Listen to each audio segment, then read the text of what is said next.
to introduce to you a legendary person. Someone who has been hacking and educating at the forefront of AI for over a decade.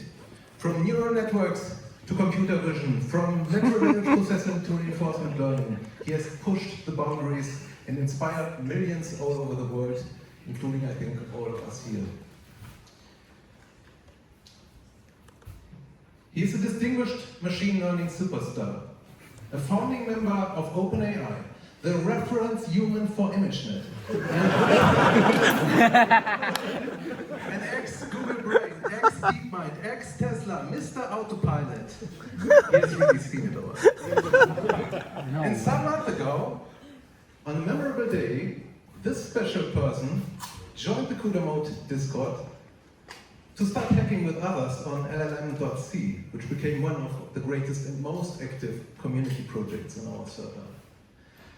But I guess it's best if he tells the story himself. So please join me in welcoming the incredible one and only Andrej Karpathy.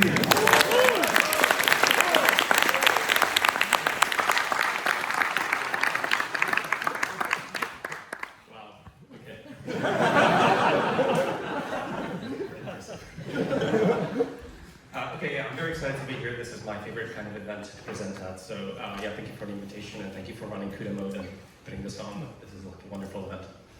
Okay, so I'll tell you a bit about llm.c. So what are we doing? We're training transformers in C and a pinch of C++. How do I go next here?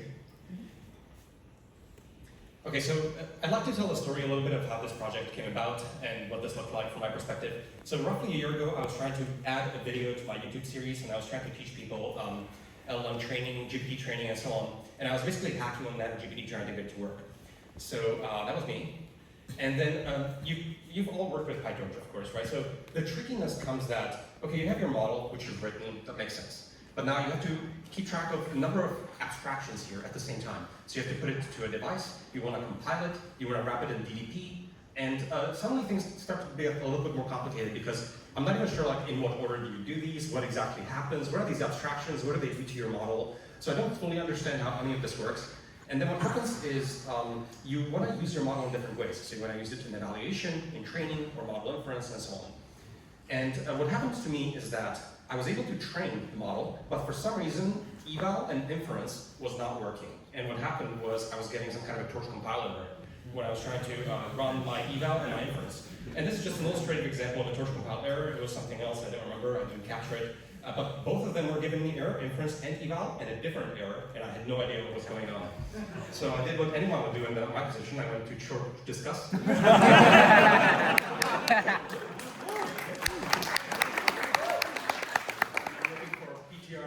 To solve my issue. Unfortunately, PTR-VLCK did not have any guidance that I could see on that specific error. So I was kind of stuck, honestly. So 2 hours later of fighting with torch compile and trying to figure out what the hell was going on, I'm kind of a sad and I don't know exactly how to solve this.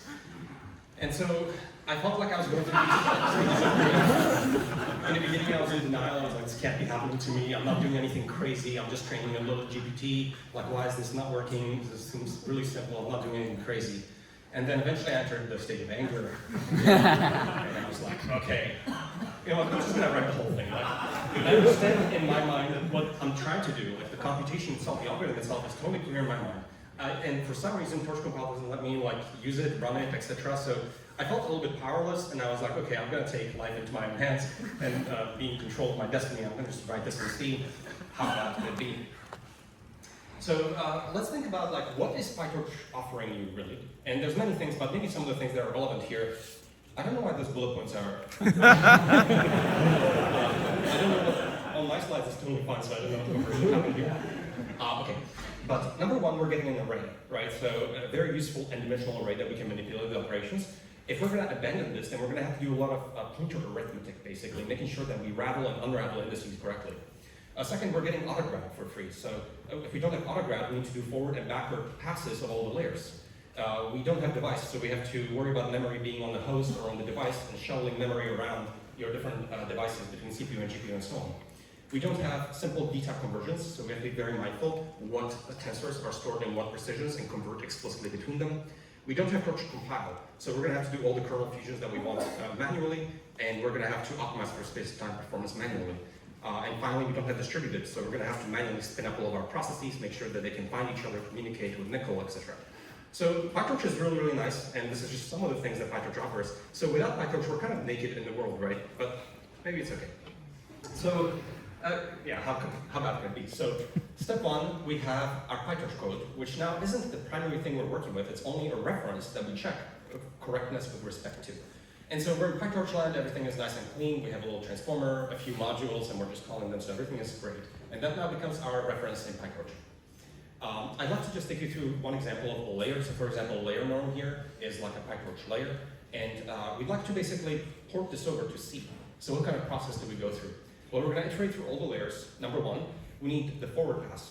And actually, I had to write a forward pass of layer norm because PyTorch doesn't just have this kind of implementation in PyTorch of layer norm, because it's kind of like a block and eventually it calls into some CUDA kernels.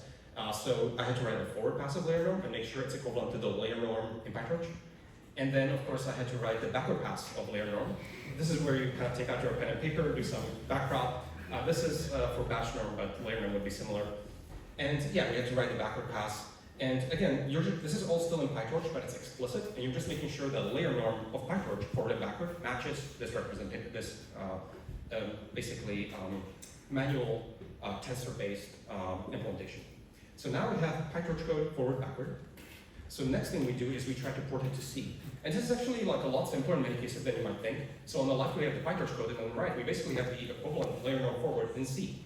And it's not that crazy, right? So unlike in PyTorch, we just have a bunch of float star arrays. So we have a float star out, float star inputs, outputs, means, standard deviations, weights and biases, and some hyperparameters. And one thing I'd really liked to do in llm.c is I just want to keep things simple. I don't want to create a tensor abstraction. I don't want to create any abstraction, really. It's just float arrays and operations on float arrays. Like, why should it be a lot more complicated than that? So everything is just float arrays. Everything is fully self-contained. There's no underlying representations, abstractions to call, import, etc. This is the layer norm forward on float arrays, and that's it. So that's the forward, and then you also do the backward for all the layers. Once we've done that for all the layers and converted everything to C and make sure that everything matches our reference implementation, we have to start to string it together. So we go into our C code in the main, and we have to allocate all of the memory that we're going to be using. In llm.c, all of the allocation happens a single time at the beginning. So we pre-plan all of the memory that we're going to ever use, then it's fixed, and from then on it's just dynamics of just feeding data through it and training the model. So we have to pre-plan all the tensors, their sizes, and we have to do that for the parameters, and we have the data grad and the M and V for the atom W buffers, and then for the activations as well, and we need space for both data and grad. And so you just pre-plan all the memory, you allocate all of it, and then we need to stitch it all up. So we have all these layers, and they have a forward and a backward pass in backpropagation. And so on the forward pass, just kind of like you allocate all these tensors, and you're very careful, and you index into them properly, and you make sure everything flows correctly through. And you just call all the forwards and then all the backwards, and then you're kind of done, and you're left with gradient and can do an update. So stringing that together is the second piece of work. And then once we sort of like strung it together, you get something that you can just compile and run. So on the top left is everything that's required. We download a starter pack, which is really just the GPT-2 weights in a single binary file, very simple. And also we need the data set, in this case Tiny Shakespeare, and the tokenizer and stuff like that. And then we just compile and run this little C code file. It's a single file of C at this point. And I think it's like 2,000 lines or something like that, if I remember correctly. And you run that program, and it like does a little training and outputs some Shakespeare at the end. And then we can verify that the PyTorch code is identical to the C code, and everything is great, and we're just running in C. And at this point, I'm actually feeling quite great, because this is amazing. So we have a single file C, there's no dependencies whatsoever. It compiles instantly, it runs instantly, all the memory is just allocated in a single blob. So if you start stepping, there's no way you're going to later. It's all pre-planned. It's fully deterministic. It, in principle, can train GPT-2. It's complete. It will train GPT-2. You just have to wait a long time. And it can run on a potato. It can just run on anything. It's just a single file of C with no dependencies. And in principle, this would be a great candidate to run on a Neumann probe, because in space, if we just harden it a little bit more, because you're not going to ship PyTorch code on the 1 millimeter probe, but I think llmc is a great. So I was feeling great at this point. Fun side note, by the way, all of this work that I described so far, I was on vacation while I was jet lagged in Maldives. Basically it's perfect because you wake up at 1 a.m. and there's nothing to do. So you write stuff like llm.c, and then in sunrise you go do all the weather activities. So that is the villa where most of llm.c was trained. So that was perfect. This is a picture of it. And this is I think the moon is about to set and the sunrise is about to happen. This is a recommended way to do software development. Okay, so now we have C code, but it's inefficient. So we'd like to run it faster. For that, we reach for GPUs. So we need to convert all of our C code to GPU. So this is where we go to the dev CUDA part of the repo, and we start to develop all the kernels. So here's the layer on forward pass, as I mentioned, and now we're going to develop a number of kernels that have the identical functionality, but now run on the GPU, and they're going to be faster. And so usually we have versions 1, 2, 3, 4, 5, 6, etc. And they're all different kernel implementations. They're a bit faster usually over time, but they match the specification exactly and give the exact same numbers. So we develop all those layers and port them to CUDA. And this is, I don't know what this is. I'm going to skip that. It's like one of the kernels. Basically the point here is the first kernel is trivial to do usually because you're parallelizing over batch and time, and then you're basically copy-pasting the C code into your CUDA kernel. And you're already getting speedups because you're parallelizing over the batch time tokens, and each thread just handles a single output element. So the first kernel is usually trivial, but then optimizations can be pretty elaborate. So by the end, we get to kernel 6, for example, in layer norm, and we're doing a lot of things that are a bit more complicated. So we have some, more produced operations. We have some. We also communicate through shared memory, through Wilbur memory. We're orchestrating it correctly. Cache scheming hints and a bunch of little tips and tricks for dealing with everything. And I'm going to go into a bit more detail later, but you can get arbitrarily complicated here writing the CUDA code. One thing that I sort of found in this project is that it's not exactly trivial to learn CUDA, unfortunately, and it was like a little bit harder than I expected. I knew some CUDA going in, but getting better at it, I think, is not trivial. I think some of these books, unfortunately, are a bit out of date, as you might know. PMPP is actually quite good, but also, I think, still kind of like mostly on the beginner level, because a lot of the CUDA code that we ended up developing in the lifetime of the llmc project, you would not find those things in this book, actually. So a lot of the kernels that we ended up adding would just not be covered. And then on top of that, you have this CUDA C++ programming guide, which frankly is not exactly readable for someone who is like a bit new to that, to CUDA. And then you have this amazing blog post from Simon, who's at Anthropic, that is like way better than anything we deserve, just like randomly on the internet. So that was incredible, and if there was just more of that, that would be so amazing. But yeah, so I think I found it a little bit difficult, but I mean, I'm hoping that things like CUDA mode can definitely speed up the availability of writing CUDA. Okay, so next what happened is I was basically struggling with the CUDA code a little bit, and I was reading through the book and I was implementing all these CUDA kernels, and they're like okay CUDA kernels, but they're not great. And so a team of Avengers assembled from the internet when they saw llmc and started contributing. So specifically Eric, Arun, Alexa are kind of like, I would say, core devs of llm.c and contributed a ton of work to llm.c. And they started to like really optimize and write all these kernels, and this was incredible to watch and learn a lot from. And there's many more, Ross Wheeler and Chin Thistle and a few others. Over time, we have 60 contributors to the llm.c project. Shout out to Lambda for sponsoring llm.c. They can contribute compute so that we can run and optimize all these kernels. So it was amazing for me that people just came from the internet and helped out on the project. And this is one of the favorite things that can happen. My favorite things that can happen with an open source MIT licensed repo. People just come from the internet and help contribute. It's amazing. Okay, so we've converted all the layers to CUDA. We have now all the kernels, and we can now train on a single GPU in FP32 so far. So that's great. So from then on, we start to make more and more optimizations. So number one, we don't want to have map models in FP32 when you roll your own code. We actually switch to cuBLAS. Step 2, we don't want to write our own flash attention. I think that would be pretty complicated. Turns out CUDA has a very good flash attention implementation, so we switch to that.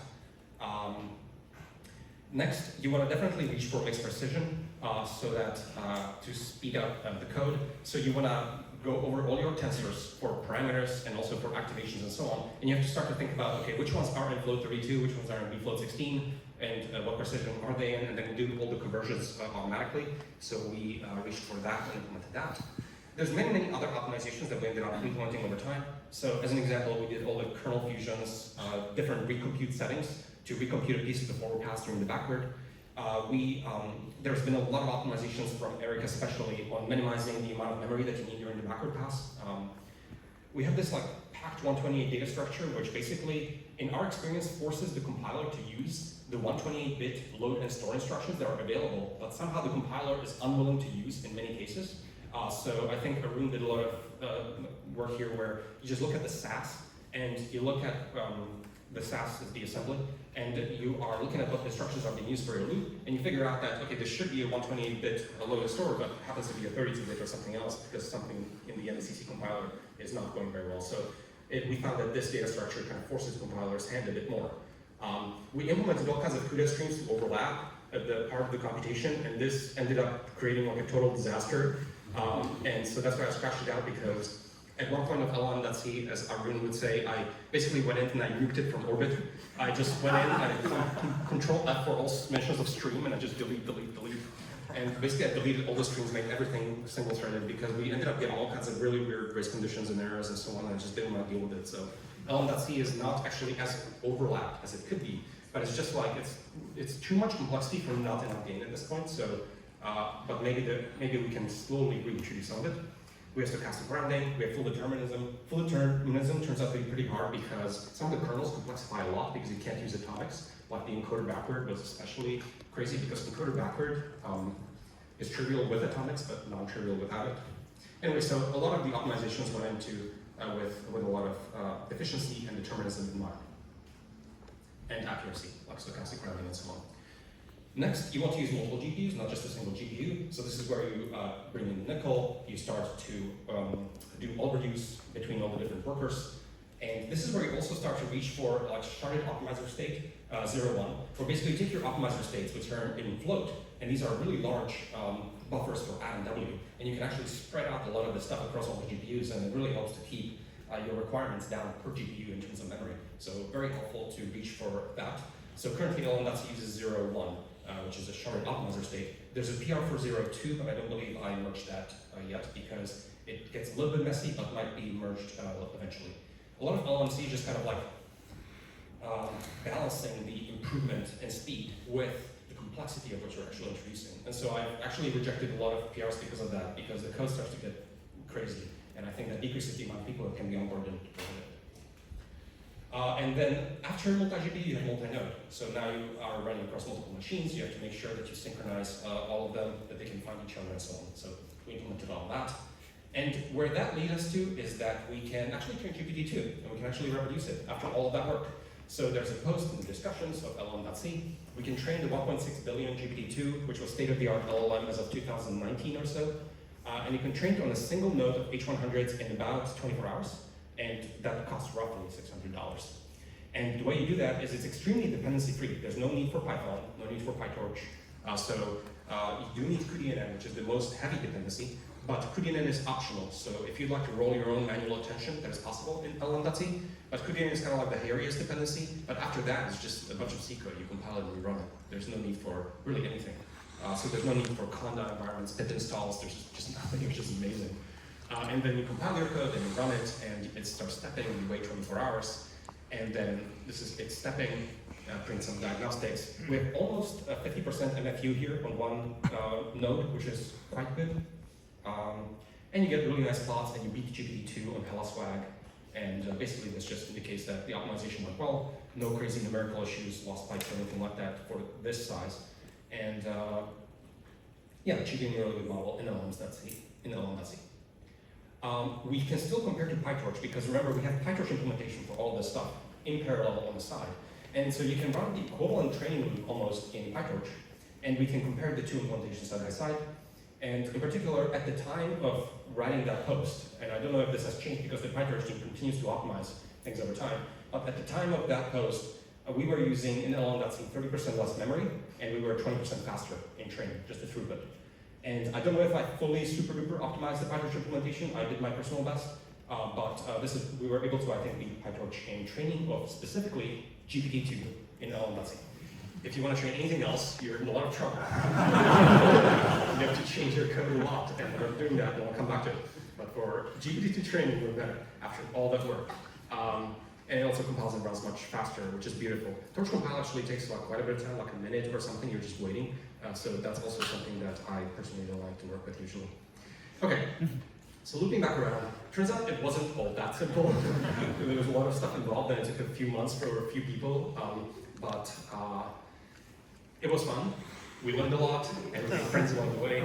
This is the llmc for devs. So it was great. Ongoing work. We are adding Llama 3 support. We actually thought maybe we would have it done by today, but there's a little bit more work to do. But we will have Llama 3.1 training in llm.c very, very soon. We will have FP8 support. So Arun has been working on this, and there's a big PR that's coming for FP8 support, which is also interesting. And there's a lot of notable forks of llm.c. They're all listed in the GitHub repo. The AMD fork is very active, as far as I understand, and quite good. I think also the C++ CUDA fork is quite nice. And so a lot of forks. So encourage you to also fork llm.c. It's fairly readable, I think. I try to keep it clean, well documented. I think it's pretty well understood what's in there. It's only maybe 3,000 lines of code of basically C mostly. And one more thought I think that I wanted to get across is it wasn't all that haphazard to start the project. I had another motivation for starting the project. And that's that I think, what is llm.c? Like, if PyTorch is, especially with Torch compile, is a bit like DCC for software 2.0, it's a compiler. Then llmc is a bit like writing assembly. We're doing everything manually, right? And basically, I think we wrote llmc as multiple people over a duration of 3 months and got something that was faster than PyTorch in a specific setting of GPT-2 training. And so what this exercise basically proves that this is possible. Now the problem is you need to spend multiple people several months. But if LLMs are about to become much better at coding over time, then I think you can expect that the LLM could actually do this for any custom application over time. And so the LLMs could act as a kind of compiler for any custom application you're interested in. They're going to do all the llmc work, and they're going to output a binary that you can compile and run for your specific applications. So I don't actually know if the use of Python and PyTorch and everything else is just a crutch because we humans are finite. We have finite knowledge, intelligence, and attention. But actually, don't you want to write all code in custom CUDA kernels and so on? Maybe. And so the other thing that I think is interesting is the llm.c repo might be useful because in the early stages of these LLMs and their intelligence, they might not be able to write this code from scratch. If you just prompted them write GPT-2 and C, you probably won't get llm.c. But you're a lot more likely to get it if you put llm.c in the context of such an LLM, and you can expect that the few-shot learning would be very helpful for the LLM to basically give it example code. And so I think llm.c could be very useful for this example code to give to the LLMs because they're about to write all of our custom applications. And so I think this is actually not unlikely to happen. This is kind of likely to happen. So I think software development in general will probably change a lot. And to me, llm.c is an exploration of whether this is even possible. Because if it is possible, then maybe this is what's going to happen. So.